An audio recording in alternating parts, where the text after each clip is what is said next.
Legend. How we doing? Good, how are you? Myth, man, legend, huh? Is it like, I wrote that myself. how's your wife to deal with now that she got the Oh, trophy? Well, it was a nice affair. Yeah, Raised a lot of money for an unbelievable cause, so life is good.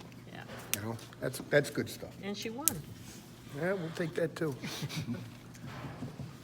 It's home in front of the Paul Bunyan trophy. So she did it on purpose. So, but it's all good. How's everybody doing? Pretty good. Haven't seen you guys in a while. Has been a while. Yeah, has been a while. So, good. We're off to a good start. 5 practices in. Got some new faces.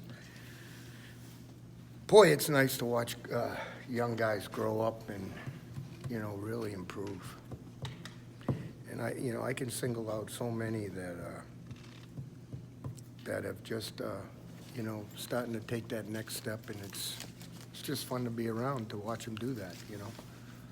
So. Anybody in particular? Want me to go front to back? Sure. Start with this Donovan Jeter. I think we got ourselves a real inside guy. Not more than that, though. Like young Mozzie Smith is a talent. Obviously he's been here for about 2 days, so he's not ready to go. But he's a great kid and a hard worker, and will do a great job for us. And he's, same position, and he's bringing him along unbelievably well. Because the reality is, when you have organization, you got a little bit of a chance for success. When you have some success, then you got a chance to be confident. And when you're confident, then you got a chance for real leadership.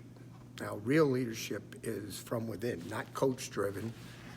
It's when you have a group of guys that have been through it all, not perfect, but care about one another, care about the young guys, and being a Michigan football player is important to them. So that's really a great thing. Luigi Vlane has practiced all 5 practices, and arrows up. I don't have to tell you about Quiddy Pay and Aiden Hutchinson and, that kind of group. So at linebacker,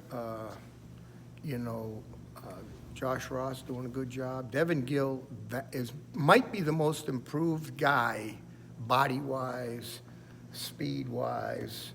He's gotten through helping this football team by being, a steady Eddie classic guy that knows what to do, and he's hard to knock out of there. Well, now he's playing at a high level. Again, he should walk in and give Ben Herbert a kiss right in the lips, because he's really helped him a lot. So I would say him, Cam McGrone, Jordan Anthony, and this Michael Barrett, who's a freshman.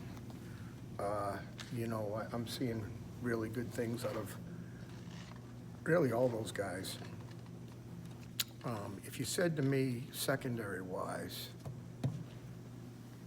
where you thought you'd be and where you are, it's 2 different places. I thought we'd be fighting for our lives at this time.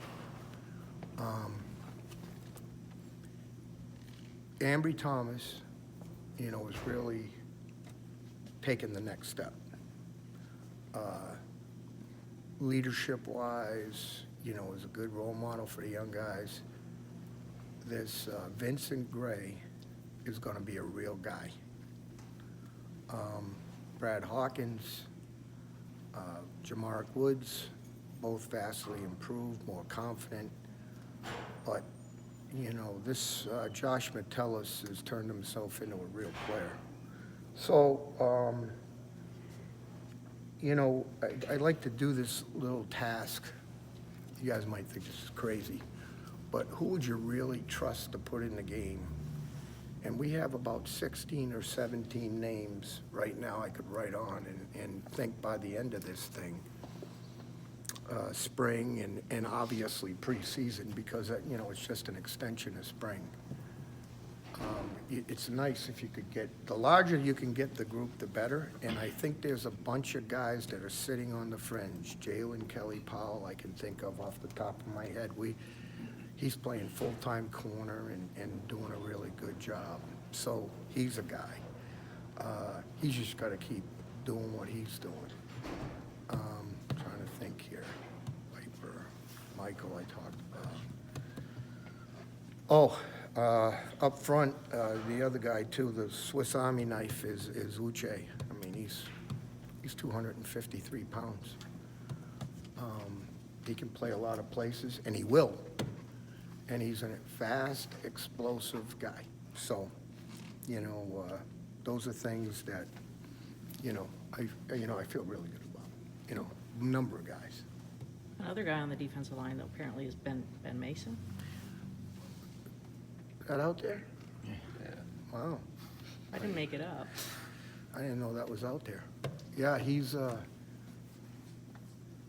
animal, and really excited the coaches let us have him to some degree. And I would say that it would be against my better judgment that this guy could play on the defensive line inside. Freak of nature. Comes off the ball exceptionally well. So, we can play him at tight end, side defensive end. We call it the anchor. Can't play the open side.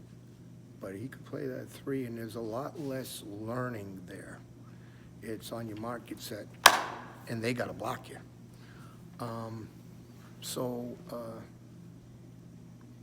We'll see. He likes it. He's a tough guy, and he can run.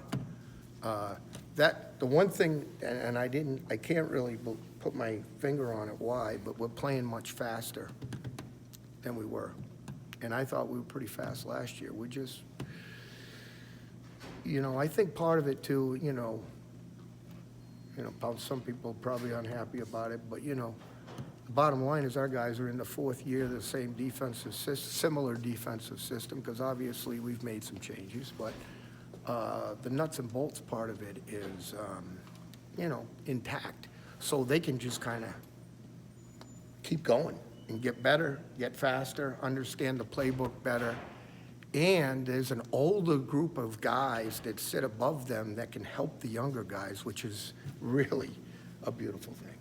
One of those guys would probably be Carlo Kemp. Can you talk about him a little bit, what he's doing? When I first came here, do you know what position he was playing? Played linebacker for a while. Played Mike linebacker for a while with me. And, obviously, he was a little bit of a fish out of water, but we gave it a shot. He went to defensive end, that kind of worked. Played tight end, side defensive end, that kind of worked. Now he's over 290 pounds, and he is one tough son of a gun, and he's probably, he's gone through the entire migration, the true migration of man. Boom, and anchor, tackle, boom, nose. Hey, I found my home. So, we're really, he's a leader, great human being, and go to war with that guy any day. Yep. Realistically, how much can Josh Ross replicate what Devin Bush was able to do last year? Oh, Or wait, could you do different things with him? We're going to have to do some things a little differently, okay? But I'll tell you what he can do. He will knock the paint off the top of your helmet. You don't want to get into a physical confrontation with this guy, because I don't care what he weighs. Maybe 225, maybe 228, but he will. He's mean as a rattlesnake. He's fast enough. So I'm really excited with not only his play, his command, and now we've had really all winter to kind of get him ready for this role. So You know, I'm really happy with him. But, you know, there's a couple other guys there now. There's McGrone, and I'm cross-training them all so to make them learn it. You know, you can't do this enough. Like, you know, you get into these practices and, you know, you guys don't care about our woes, but all of a sudden this guy's down, that guy's down. If you can't play both in the spring, you could be in a lot of trouble. So, you know, it's nice to have guys cross-trained, that's for sure. So, you know, feel good about that. Got two new guys there on the coaching staff. What's your early thoughts of having Sean New and Anthony Company? Tremendous men, have brought, you know, everything I expected them to bring, in terms of energy, in terms of leadership, in terms of the way they treat people. You know, I mean, they're just outstanding in every sense of the word. So, you know, I'm blessed. You know, it's you know, the environment in your room is a direct correlation to things that can go on the game field. And, you know, obviously, you know, I felt very good about our room here, my whole experience here. And, you know, that just continues today, but I'm really excited about those two guys, their expertise, their energy. You know, we've really emphasized running to the football and getting guys around the quarterback, which we do anyway. But, you know, it's just nice, you know, I mean, you got good people around here, and that's what you're searching for, and, you know, life is good that way. How have the players responded, particularly to Sean Nua, especially having had Madison here for so long and him They've departing? been great, you know, they're different.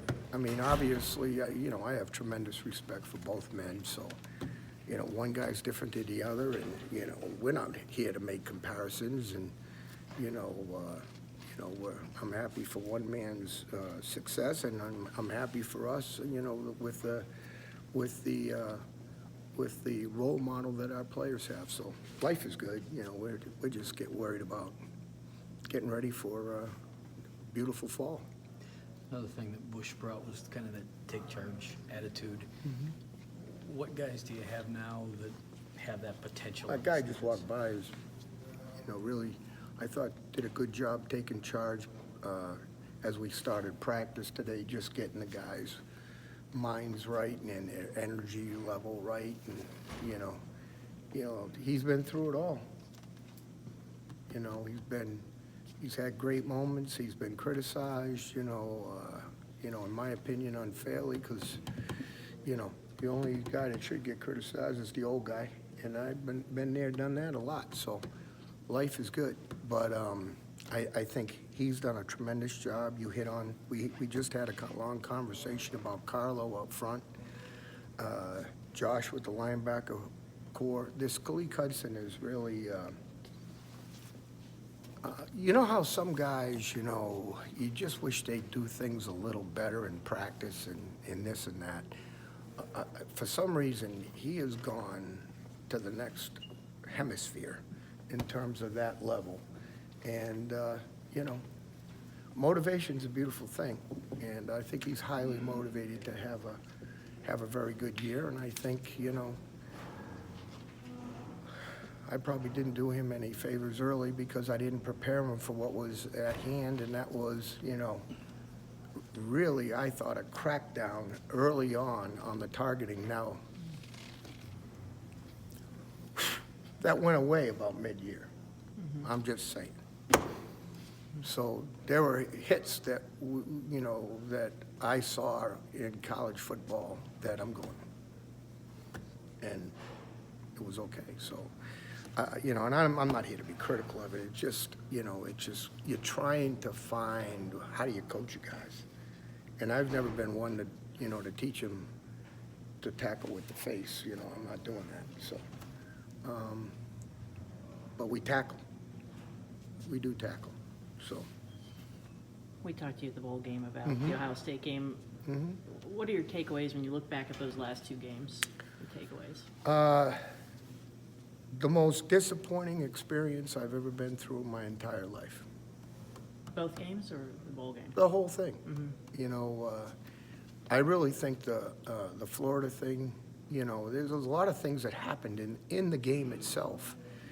You down some guys, and then all of a sudden on one play, just before the half, you lose two guys that were replacing other guys, and now that changes that kind of deal.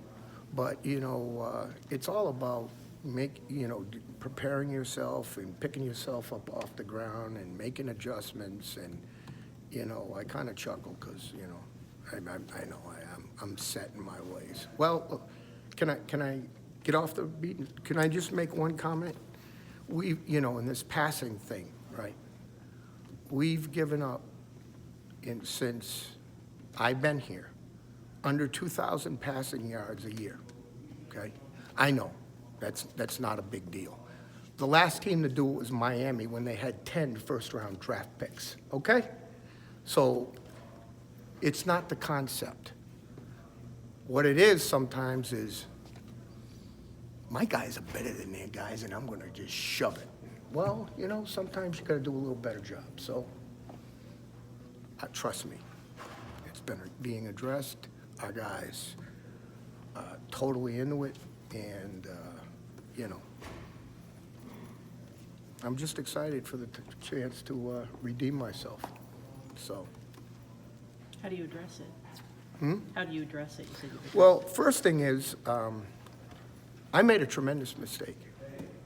Game ended, next day I got on a plane on a Sunday and went and recruited for 2.5 weeks. Think about that. Was that very smart? So, you know, guys are left lingering for 2.5 weeks. I come back and I'm like, holy shit, we're still got a little hangover here. So, and that's just me now. That's my perception. It's nobody else's. I'm just giving you my perception. And, you know, it just leaves doubt in your mind as a coach that I do everything I could to prepare my guys, you know. That's all. And I take that stuff personal, so. So do they, in talking to them, how much will that drive them, you think, this year? I think it drives us all. Yep. You know, the thing I really sometimes feel a little is it's hard to win 10 games in a row in the Big Ten. I'm just saying. And I've only been in the league now for 3 years, but it's hard to do that. In fact, nobody's gone 9-0 since they've gone East-West, right? Am I right on that? No one's been undefeated. And it's hard, you know, so. But you got to do it, you got to do it. You know, that's the reality of it. Whatever you got to do, you do, you know. And we have tremendous leadership from the boss. He does everything he possibly humanly can to get us ready each and every weekend. So, you know, bad thing is when you let him down, you feel like you let the guy down, so. But hey, I'm not gonna cry about it. It's time to go. Hey, let's go, you know? And we're getting that kind of response. You know, I think that's the positive. Kind of in a similar light, how does the new look offense kind of help your guys as far as, you know, this whole speed and space and everything? And You know, the one thing is, they've kind of gone to, you know, we play, 10 offenses that are primarily one back now, with the exception of Wisconsin, Michigan State. I think that's about it. I can't think of a third. So we're playing a lot of teams like that. So that, you know, and they're 5 practices in, but love is Josh's energy. Love the way he's got those guys moving around. And of course, we, by ourselves, had to get ready for, you know, tempo every week. we snap the ball, you know, somewhere around 16 to 18 seconds when we're in our own periods between plays. But it's nice when you're getting a constant, or the threat of a constant, you know, hustle. So, you know, it's really helped me in terms of, you know, we like to substitute freely, and we're gonna do that. Then we're not gonna let anybody not, you know, but, you know, you gotta build strategies for it. So that's been a really good thing. But I think he's doing a great job, and I think those offensive guys have really bought in, and they're working extremely hard. Well, Jim and Josh have said that the offensive line appears to be the strength. Have you seen a difference? I mean, You know, I liked them last year, you Yeah. know, I mean, I think we have a good, you know, it's the same core. Again, a year more confident, Ed Warner's still here, you know, I mean, consistency in college football now is such a difficult deal. I mean, it's like hoppy toads everywhere. So, you know, I think when you really benefit when, you know, you have a nucleus of coaches that are linked in, is it hoppy toes? hoppy toad, Toad, sorry. you know, they hop around. On that hoppy toes note, we're gonna move Coach Brown out and bring in Josh Metellus. I've never heard that. Hey, Coach, can you go that way to tie real quick? Sure. Brian, Thank Chad, you. need ya. Thank you.